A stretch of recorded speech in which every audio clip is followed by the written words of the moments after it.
Bismillah, Assalamualaikum warahmatullahi wabarakatuh. Alhamdulillah, alladzi bini'matihi tatimu salihat. Segala puji bagi Allah yang dengan nikmatnya lah maka sempurnalah segala kebaikan-kebaikan yang ada. Abnai wa tullabi rahimani wa rahimakumullah. Anak-anakku sekalian, para penuntut ilmu, semoga Allah Subhanahu wa taala merahmati kita semua.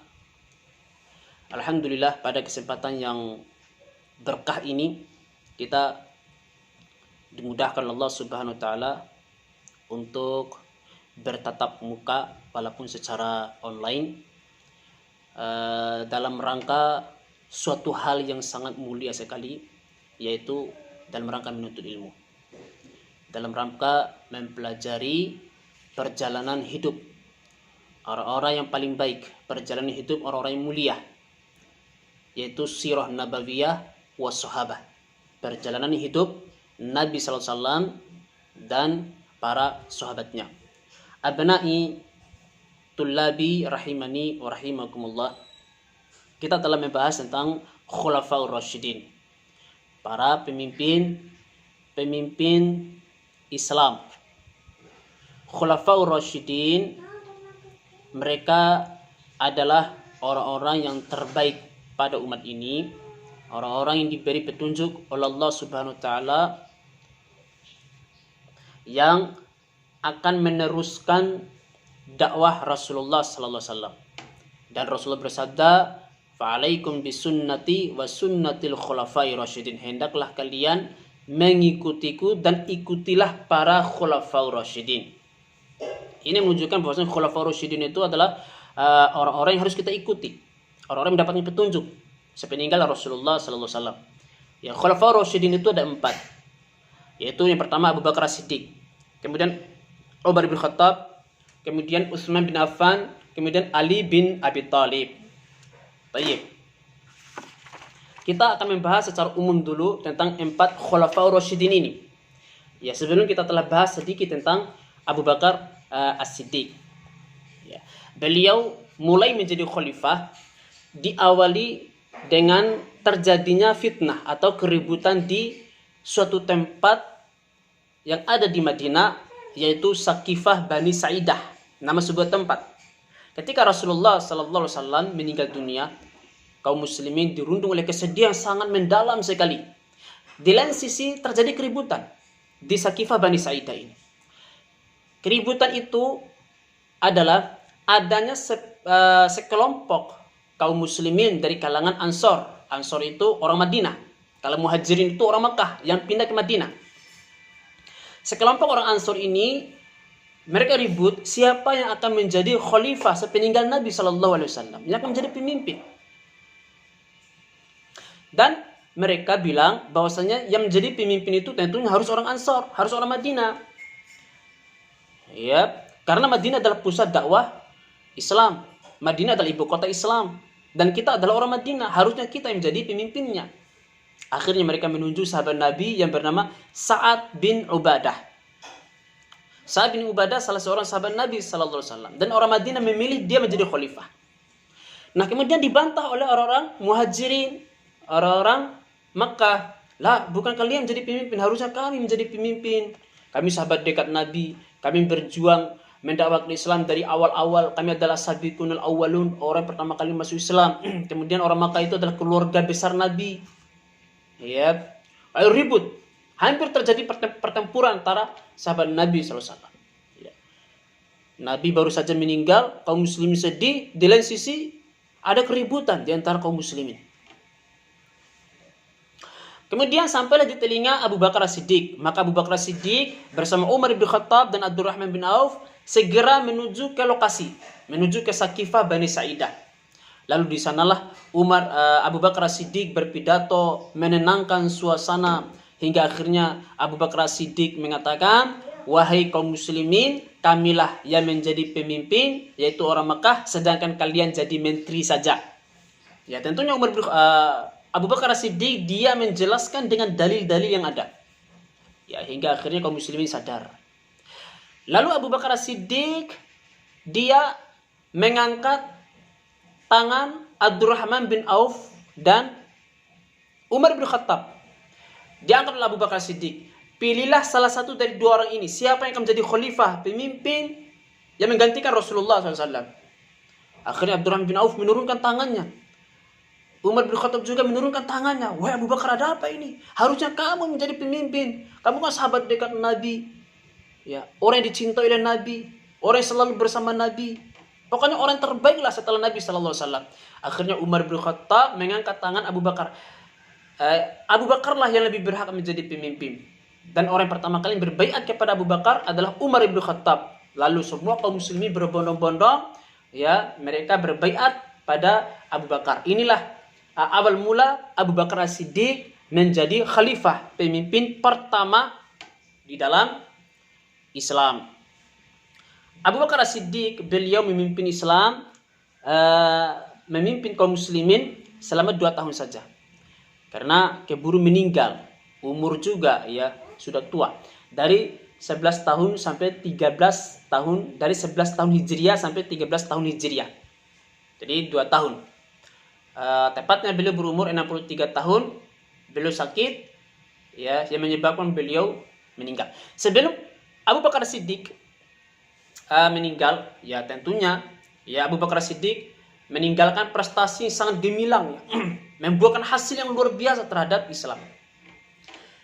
Sepeninggal Abu Bakar Siddiq, beliau memilih Umar bin Khattab untuk menjadi pengganti. Tentunya ini secara sepihak, tanpa sepengetahuan Umar bin Khattab. Dan Umar bin Khattab saat itu memang sengaja melakukan safar. Dan dirasa oleh Umar bin Khattab nanti Abu Bakar bakal memilih dia jadi pemimpin. Ya, sebab sahabat dulu itu mereka tidak gila jabatan, tidak gila pemimpin seperti zaman sekarang ini.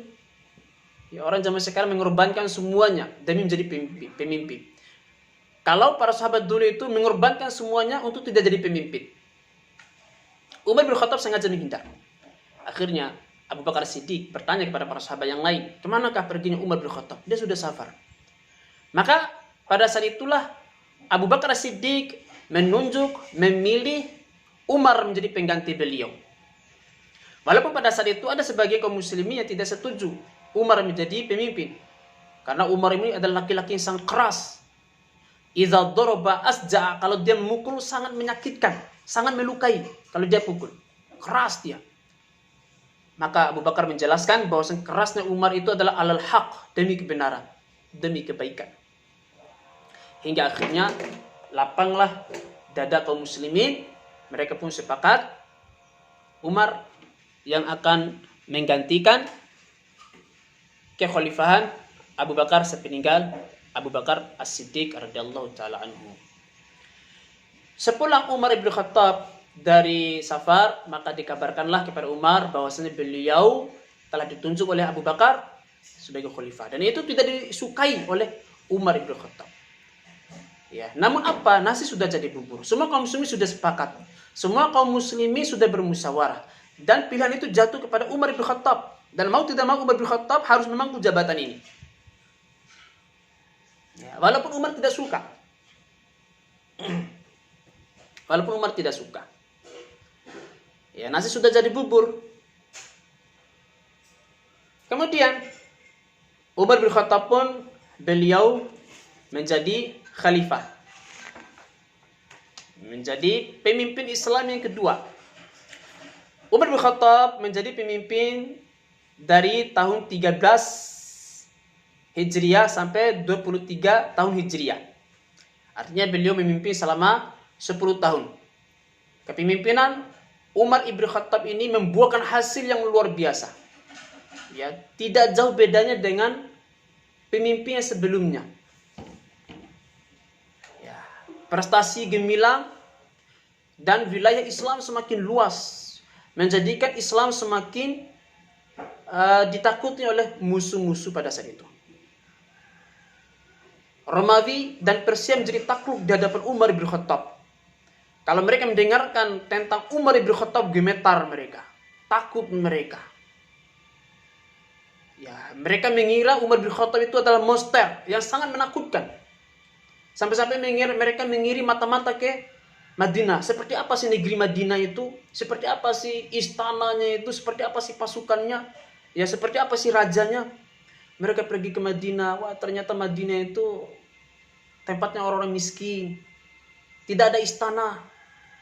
Ya, rumah-rumah bangunan di sana itu miring kanan, miring kiri. Orang miskin sudah.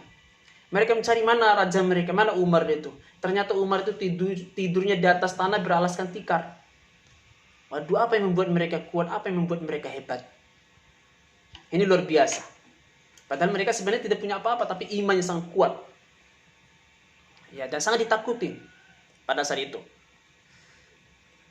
Umar bin Khattab radhiyallahu taala anhu, ya, beliau meninggal karena dibunuh oleh seorang Majusi yang bernama Abu Lu'lu'ah al-Majusi. Abu Lu'lu'ah al-Majusi merendam pisau di dalam cairan beracun selama berbulan-bulan, sehingga racun itu benar-benar menyerap ke dalam pisau, dan pisau itulah digunakan untuk menusuk Umar bin Khattab. Sampai akhirnya ketika sholat, dan Abu Lu'lu'ah al-Majusi pura-pura sholat, dan dia menerobos saf kaum muslimin, kemudian menikam Umar bin Khattab. Ya, ada kurang lebih 9 tikaman, tembus. Sampai-sampai kalau diminumkan susu, keluar susu di perutnya. Demikian pula di lehernya keluar cairan air, keluar darah, dan lain sebagainya. Ya. Sepeninggal Umar bin Khattab ini belum meninggalkan wasiat. Umar bin Khattab meninggalkan wasiat bahwasanya orang yang menjadi pemimpin sepeninggal beliau ada 6 orang yang ditunjuk oleh Umar bin Khattab, yaitu Abdurrahman bin Auf, Utsman bin Affan, Zubair bin Awam, Ali bin Abi Thalib, Sa'ad bin Abi Waqqas, dan Thalhah bin Ubaidillah. 6 orang inilah yang ditunjuk oleh Umar bin Khattab. Terserah kaum muslimin mau pilih siapa, salah satu dari 6 orang ini. Karena dipandang oleh Umar bin Khattab, 6 orang ini memiliki keutamaan, memiliki kelebihan. Orang yang dicintai, orang yang didekat, orang yang terdekat Nabi SAW, bahkan 6 orang sahabat ini adalah orang-orang yang dijamin masuk surga. Ya, kemudian meninggal Umar bin Khattab. Lalu 6 orang ini diserahkan kepada MPR. Ya, istilah kita kan MPR sekarang. Majelis Permusyawaratan Rakyat. Yang memutuskan, yang menetapkan, yang menunjuk siapa yang menjadi pemimpin. Ya, dihadirkan di majelis 6 orang itu. Ternyata 4 orang dari 6 orang ini secara sukarela mereka mengundurkan diri. Dia adalah Abdurrahman bin Auf, kemudian Zubair bin Awam, kemudian Sa'ad bin Abi Waqqas, kemudian Thalhah bin Ubaidillah mengundurkan diri. Ya, yang tersisa siapa? Yang tersisa adalah Ali bin Abi Thalib dan Utsman bin Affan. Alasan 4 orang ini mengundurkan diri karena melihat 2 orang ini. Ada Utsman dan ada Ali. Utsman dan Ali ini adalah orang yang sangat dekat dengan Nabi Shallallahu Alaihi Wasallam. Jadi tidak pantas diri mereka menyandingkan diri mereka dengan 2 orang sahabat yang mulia ini. Sebab Utsman bin Affan dan Ali bin Abi Thalib bukan sekedar sahabat Nabi. Kedekatan Utsman dan Ali ini juga kedekatan nasab. Juga kedekatan nasab. Ya. Selain daripada 2 orang Quraisy, juga 2 orang ini ada ikatan keluarga dengan Nabi SAW. Utsman bin Affan adalah sahabat dekat dengan Nabi, dan juga dia adalah menantu Nabi. Menantu itu artinya orang yang dinikahkan dengan putrinya, itu menantu. Yep. Orang yang dinikahkan dengan putrinya. Jadi 2 putri Nabi pernah dinikahkan dengan Utsman bin Affan. Makanya Utsman itu menantu Nabi SAW. Dan Ali bin Abi Thalib juga demikian. Dia adalah sahabat Nabi, juga sepupu Nabi, juga menantu Nabi SAW. Nah, siapakah yang mau menyandingkan dirinya dengan 2 orang sahabat ini? Jadi itu 4 orang sahabat tadi tahu diri mereka. Akhirnya mereka mengundurkan diri. Nah, yang tersisa 2 orang ini. 2 orang inilah yang dibahas yang dimusyawarahkan di majelis MPR-nya para sahabat saat itu. Tentunya dalam pembahasan itu terjadi silang pendapat. Terjadi perbedaan sudut pandang. Mana yang lebih baik antara Utsman dan Ali? Ada sebagiannya lebih mengunggulkan Ali, ada sebagian mengunggulkan Utsman bin Affan. Wah, Ali lebih berhak menjadi khalifah. Ali itu adalah orang yang begini-begini. Jelaskan kelebihan dan keutamaan Ali. Ada pihak lain mengatakan, oh Utsman bin Affan begini-begini, jasanya sangat besar di dalam Islam, dan seterusnya. Namun anak sekalian, dalam perbedaan pendapat tersebut menghasilkan satu kesimpulan. Ya, setelah dikaji terus. Ya, kesimpulannya adalah Utsman bin Affan lah yang menjadi khalifah. Maka Utsman pun menjadi pemimpin kaum muslimin. Kemudian kepemimpinan Utsman bin Affan juga ini tidak kalah hebatnya seperti khalifah sebelumnya, membuahkan hasil. Di zaman Utsman bin Affan ini seluruh Arab menjadi Islam semua secara sempurna. Seluruh Arab. Kemudian orang Yahudi diusir dari negeri Arab. Dan lain-lain sebagainya. Ya, insyaallah ini pembahasan umum. Nanti perincian satu persatu Ustaz akan bahas Abu Bakar As-Siddiq bagaimana dari kelahiran beliau sampai beliau wafat, demikian pula Umar bin Khattab, Utsman bin Affan dan seterusnya. Ada bab tersendiri insyaallah. Utsman bin Affan beliau menjadi khalifah selama 12 tahun. Dan beliau meninggal karena dibunuh oleh orang-orang Khawarij, para pemberontak, orang-orang yang tidak suka dengan kepemimpinan beliau. Beliau dibunuh, digorok ketika beliau membaca Al-Quran. Nah, sepeninggal Khalifah Utsman bin Affan, otomatis yang menjadi pengganti beliau adalah Ali bin Abi Thalib. Ya, karena waktu musyawarah dulu antara Utsman dan Ali. Ya, jadi kalau Utsman itu meninggal atau Utsman itu turun dari jabatan, otomatis yang naik itu adalah Ali. Ya, karena tidak ada lagi orang yang melebihi dua orang ini. Maka naiklah Ali bin Abi Thalib. Ya, secara otomatis dia naik menjadi khalifah. Nah, kekhalifahan Ali bin Abi Thalib ini di zaman beliau terjadi fitnah, terjadi kerusakan dan terjadi pertempuran di mana-mana. Di zaman Ali bin Abi Thalib ini. Sebab terjadi pertempuran, keributan dan fitnah ini adalah awalnya karena terbunuhnya Utsman bin Affan. Kaum muslimin menjadi pecah. Ada yang mengatakan Ali jangan dulu jadi pemimpin. Kita cari dulu sama-sama cari siapa pembunuh Ali bin Abi Thalib. Kata Ali, lah, tidak. Ya, saya jadi pemimpin dulu, baru kita sama-sama mencari pembunuhnya Utsman bin Affan. Nah, akhirnya muncullah dua kubu besar di dalam Islam, yaitu kubu Muawiyah yang tidak sepakat dengan kepemimpinan Ali, dan kata Muawiyah ini bersama pengikutnya, Ali jangan dulu jadi pemimpin. Ali harus cari siapa pembunuh Utsman. Lalu Ali mengatakan, saya harus jadi pemimpin dulu, baru saya mencari pembunuh Utsman. Nah, akhirnya dua kelompok besar Islam ini pun berperang. Ya, kita kenal ada istilah perang, ada perang Jamal, ada perang Siffin, dan perang-perang lainnya. Ini perang fitnah di antara para sahabat. Dengan sebab terjadinya kerusakan, ya terjadinya fitnah, ya peperangan di antara kaum muslimin, ada orang yang memiliki pemahaman yang buruk, yang suudzon terhadap Ali, mengatakan kepemimpinan Ali ini tidak becus. Ini menimbulkan kerusakan saja. Lebih baik Ali ini dibunuh saja. Akhirnya muncullah seorang bernama Abdurrahman bin Muljam.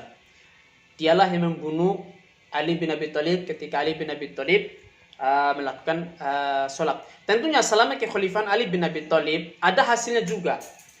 Ya, ada hasilnya juga. Beliau adalah seorang khalifah yang adil, seorang khalifah yang sangat dicintai oleh kaum muslimin. Namun di lain sisi terjadi fitnah antara kaum muslimin. Tentunya fitnah yang terjadi ini adalah ujian dari Allah Subhanahu wa taala, bukan kehendak Ali bin Abi Thalib. Ya. Dan Ali bin Abi Thalib beliau adalah pemimpin yang baik. pemimpin sangat bijak dan sangat dicintai oleh kaum muslimin dan membuahkan hasil bagi kaum muslimin dan bagi Islam. Namun fitnah-fitnah yang terjadi di beberapa tempat atau di beberapa orang kaum muslimin ini adalah ujian dari Allah Subhanahu wa taala. Sehingga dengan sebab fitnah itu terbunuhlah Ali bin Abi Thalib. Ali bin Abi Thalib pun digorok ketika beliau melakukan salat subuh. Ini 4 khulafaur rasyidin.